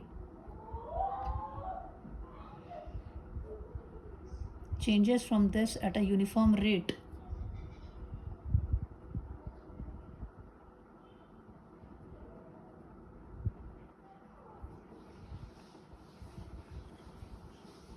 So there your magnetic field is changing, है ना. So परपेंडिकुलर है तो थीटा की वैल्यू क्या हो जाएगी, B vector is perpendicular to surface. So theta is equal to how much, 0 degree. So it will be B1A cos 0 degree, which is equal to B1 कितना है बच्चे, 0.1 इंटू एरिया कितना है, 0.2 into 1. So this will be equal to how much, 0.02 Weber. phi2 is B2 field, area A वही है, cos तो angle 0 degree है, 0.1 नहीं, B2 is how much, 0.5 0.2 into 1, 0.10 weber. Now phi2 minus phi1 will be 0.10 minus 0.02 will be equal to 0.08 weber. So EMF जो है इसका magnitude n कितना दिया हुआ है, 200 इंटू ये कितना आ गया आपका 0.08 डिवाइडेड बाय टाइम कितना दिया हुआ है, 0.05, है ना. अब डेसिमल के बाद 2 डिजिट्स हैं, इधर भी 2 है, तो ये डेसिमल से डेसिमल कट जाएगा. So you have this 5 1s are 5 and 540, है ना. सो 40 इंटू 8, this is equal to 320 volt. So ये तो हो गया आपका मैग्नीट्यूड ऑफ ईएमएफ। उसके बाद दूसरी क्या चीज़ दी हुई है, आई निकालना है। I is equal to EMF divided by R. So EMF is 320 volt. Resistance कितना दिया बच्चे, 160 वोल्ट, सॉरी ओम्स में यहाँ लिखने की जरूरत, ये वोल्ट्स में, ये ओम्स में। 0 से 0 कट गया आपका, कितना बचेगा, 2 एम्पियर्स वोल्ट पर ohms, that is ampere the current is induced current is this much। कोई मुश्किल है, क्वेश्चन इतना बड़ा दिया हुआ, पता लग रहा है पता नहीं क्या क्या दे दिया। तो this is what you have to, यहाँ पे ये चीज़ क्लियर होनी चाहिए, एंगल कितना है ये भी आप जज कर सको, ठीक है। ओके, अब आते हैं क्वेश्चन नंबर 4 पे। ये आपका एनसीईआरटी का ही क्वेश्चन है। न्यूमेरिकल्स में आप देखो सोलोनाइड का वर्ड यूज़ कर लिया और कुछ नहीं, डराते हैं बड़े बड़े नाम लेके और कुछ नहीं करते कैलकुलेशंस। अब सोलोनाइड आपने देखा हुआ है ना, तो कोई डरने की तो चीज़ नहीं है। सोलोनाइड क्या होता है, ऐसी एक कॉइल सी होती है, ऐसी इस तरह से ढूंढ, है ना। आप देखने अब ये क्या है, तो let's see. Solenoid has 500 turns, तो एन नंबर ऑफ टर्न्स कितनी है, 500। जो भी चीज़ें सारी लिख दो। डायमीटर दिया हुआ है, डायमीटर इज़ 20 सेंटीमीटर। बाकी चीज़ें देखो, ओम्स टेस्ला दी हुई है, तो इसको सेंटीमीटर को आपको कन्वर्ट करना पड़ेगा, है ना, बस इतना है। तो यहीं पे इसको कन्वर्ट कर लो। 20 centimetre means 20 divided by 100 metre. So this will be equal to how much, ये कितना हो जाएगा, 0.2, है ना, 0 से 0 कट जाएगा, 0.2 मीटर, ठीक है। Okay, then what is next here, radius is also given। उसके आगे क्या दिया हुआ है, vertical diameter pi radian is rotated about it's vertical diameter through pi radian.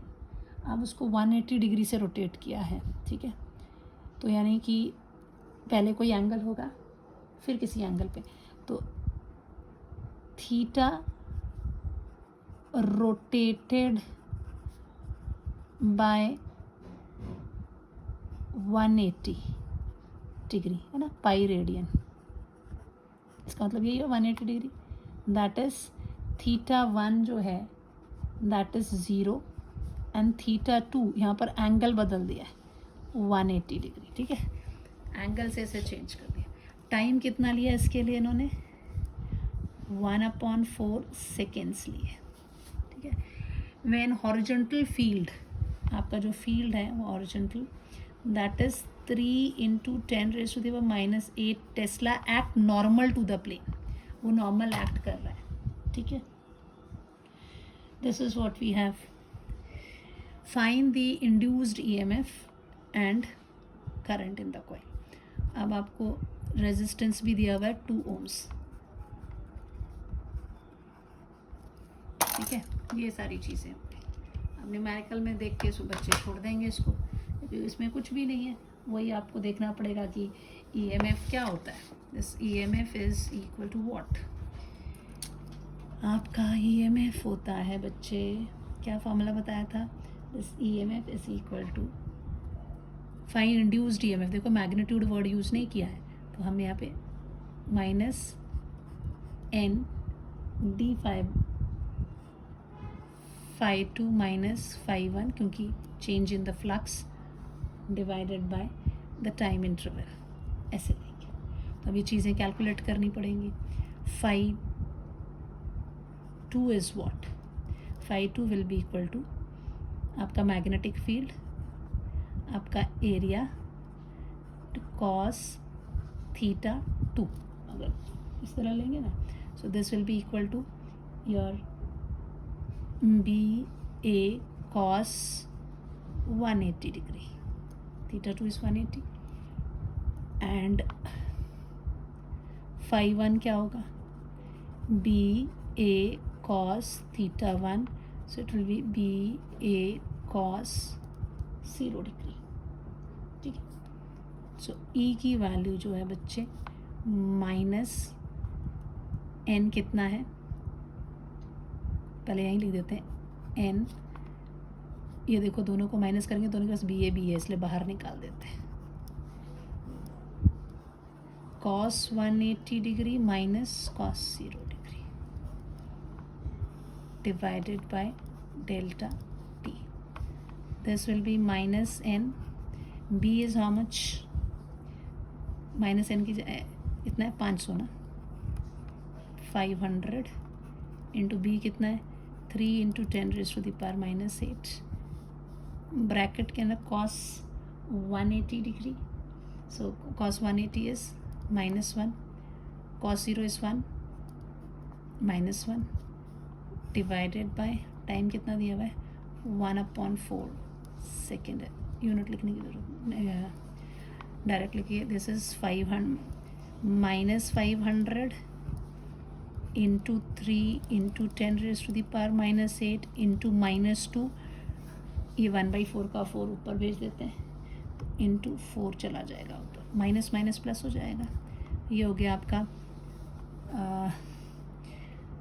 5 2 ज़ा 10, 10 3 ज़ा 30. ठीक है. अच्छा हो एरिया तो हमने देखा ही नहीं अभी. एरिया भी तो चाहिए. तो एरिया इज इक्वल टू होता है पाई r स्क्वायर. तो आपको कितना दिया हुआ है इसमें एरिया आपको? It is diameter is 10. तो डायमीटर 10 है तो रेडियस कितना हो जाएगा इसका आधा. If diameter is this much तो दिस इज पाई इंटू 0.1 का स्क्वायर है ना. Diameter is this much. This implies radius is equal to 0.1 metre. तो यहाँ पे एरिया की जगह पर कितना आ जाएगा पाई इंटू 0.1 का स्क्वायर. तो ये हो गया इंटू 3.14 इंटू 0.1 का स्क्वायर कितना हो जाएगा 0.01 है ना. अब इसको कर दीजिए मल्टीप्लाई. कोई मुश्किल तो इसमें है नहीं. कितना हो जाएगा 5 3 ज़ा 15, 15 2 ज़ा 30, 34 ज़ा या तो चलो ऐसे करते 3 4 ज़ा 12 और इसको 10 की इसमें करते हैं. ये हो जाएगा आपका 1000. ठीक है. 1000 आ गया इंटू 3 2 ज़ा 6 हो गया या हाँ 2 तो इससे मल्टीप्लाई कर दिया ना मैंने. ठीक है. इसलिए 1000 कर दिया. 3 को मैं से 4 से कर देती तो 12 आ जाएगा इंटू 10⁻⁻8 है और इंटू इसकी जो पावर होगी इंटू 10⁻⁻2 होगी इंटू 3.14. अब थोड़ा सिंपल करके लिख लेते हैं. 12 इंटू 3.14 इंटू 10⁻, एक है -8, एक है -2 और एक हो जाएगा +3.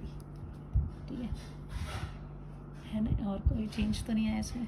10⁻⁻8 ही था ना. Field is how much?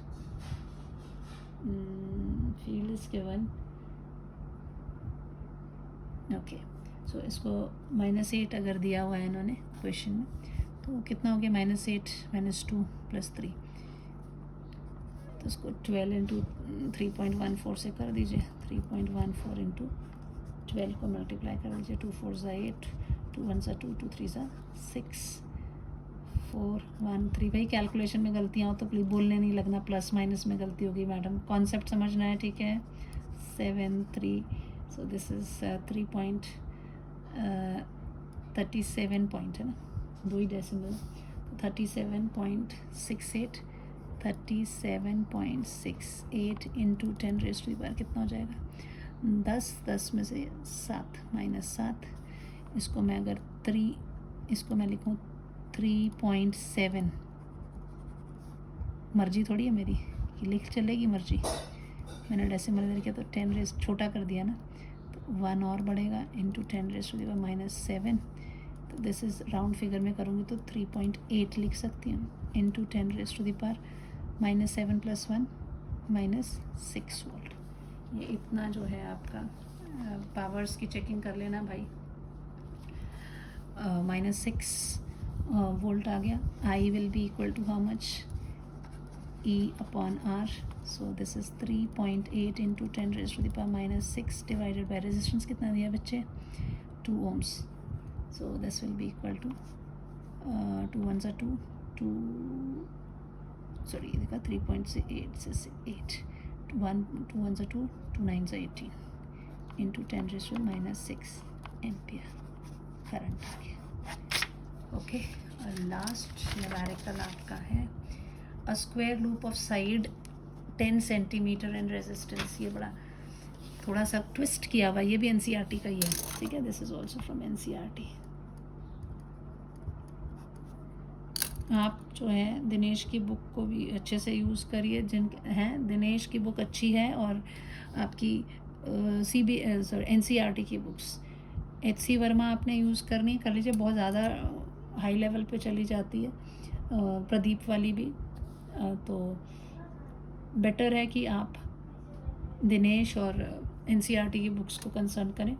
अभी फ़िलहाल पहले तो जो जितना मैं करवा रही हूँ उसको अच्छे से कर लीजिए, उसके बाद एक्स्ट्रा टाइम होगा आपके पास तो आपने वो दूसरी बुक्स देखनी है, ठीक है। अब square loop of side 10 centimetre square loop है, ठीक है, तो लेंथ दी है 10 सेंटीमीटर, पहले ही से डाल दिया। 10 सेंटीमीटर मीन्स 10/100 मीटर, यानी 10⁻⁻1 मीटर, ठीक है। तो बट नेचुरली यहाँ एरिया की बात चलनी तो हम पहले ही निकाल लेते हैं कि एरिया इज इक्वल टू क्या होगा, स्क्वायर है तो L square, so it will be equal to 10⁻⁻1 का square, so it is 10⁻⁻2 metre square हो गया एरिया। अब आपको क्या दिया है, एंड रेजिस्टेंस पॉइंट आर दिया हुआ है, 0.7 ohms दे दिया है, is placed vertically in east west plane. आप कैसे देखते हैं, this is your north, this is your south, this is east, this is west, इसमें कभी कंफ्यूज नहीं होना, वी, ठीक है।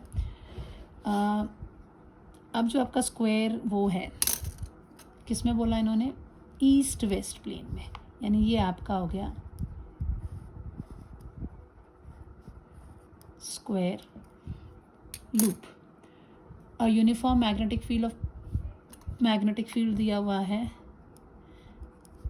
0.10 टेस्ला, ठीक है। This is the magnetic field given across the plane in north east direction, so आपका ये नॉर्थ ईस्ट ये हुआ, this is the direction of the field, तो नॉर्थ ईस्ट है तो ये एंगल कितना हो गया, इसका जो नॉर्मल होगा, this is the direction N cap, ये कितना एंगल बनाएगा, 45 डिग्री, ठीक है। North east the magnetic field decreases to 0, ये इसका मतलब दो फील्ड्स हैं, this B1 is this much और B2 दिया है 0 इन 0.7 सेकेंड, यानी डेल्टा टी आपको दिया हुआ है 0.7 second at steady rate. Determine the induced EMF, अब इसमें निकालना है। देखो बच्चे इसी में भी घबरा जाते हैं, डायरेक्शन दे दी क्या नहीं दे दिया। अब दो फील्ड्स हैं B1 एंड B2 दिए हुए, तो आपको तो ईएमएफ ही निकालने को बोला है ना, find determine the induced EMF, तो they are not set magnitude ना, दिस विल बी इक्वल, आप फॉर्मूला लगाओगे और ना नंबर ऑफ टर्न्स भी कॉइल्स कम है तो ज़्यादा है नहीं, तो that is minus delta phi by delta t लोगे, which will be equal to negative phi2 minus phi1 divided by the time interval whatever it is given। अब आती है बारी कि phi2 वो कितना होगा। अब phi2 से वो क्या हो जाता है, from here to it become 0, तो सेकेंड वाली में, तो आप इसमें लिखेंगे जो एरिया तो वही है B2 field and cos theta whatever is the angle, you will take like this, but this will become area into 0 cos theta, so this is 0, खत्म। phi1 की बात करते हैं, एरिया B1 cos कितना है 45 degree, so this will be equal to area कितना दिया हुआ है बच्चे 10⁻⁻2, मैग्नेटिक फील्ड कितना है 0.1 टेस्ला, cos 45 कितना होता है 1/√2, so this will be equal to how much 10⁻⁻3 क्योंकि 0.1 है सो दिस इज, ये पता लग रहा है 0.1 मतलब 1/10, तो ऊपर ले जाएगा तो 10⁻³ हो जाएगा. So divided by √2. √2 की वैल्यू कितनी होती है? √2 इज इक्वल टू 1.414 एंड 1/√2 की वैल्यू याद रखना, इट इज़ 0.7. ठीक है. So this is equal to 0.7 into 10⁻³ -3 weber. 5 पता लग गया. सो E will be equal to what? Negative 5/2 is 0 minus 0.7 into 10⁻³ divided by time कितना दिया है? Time 0.7 second. 0.7 second. This is, ये माइनस माइनस साइन चला जाएगा. 0.7 into 10⁻³ divided by 0.7. So this is 1 into 10⁻³ volt. इतना EMF हो गया. I की वैल्यू कितनी हो जाएगी? E/R. So this is 1 into 10⁻³ divided by resistance कितना दिया बच्चे? इसकी रेजिस्टेंस दी थी, हाँ 0.7 ohms. 0.7. अब 0.7 की वैल्यू जब मैंने बताया 0.7 इज 1/√2, तो हम इसको 1/0.7 को क्या लिख सकते हैं? √2, है ना. This is what? 1/0.7 into 10⁻³ so I can write this is equal to √2 into 10⁻³ and what is √2? 1.42. 1.41 into 10⁻³ ampere. ठीक है. This will be the current. मेरे ख्याल से अब आप बच्चों को कोई डाउट नहीं रहा होगा. अच्छे से एंजॉय करें, फैराडेज को लॉज को याद करें. उसके बाद अगले लेक्चर में हम पढ़ेंगे लेंस लॉ और उसके बहुत सारे न्यूमेरिकल्स भी. Thank you. Have a nice day.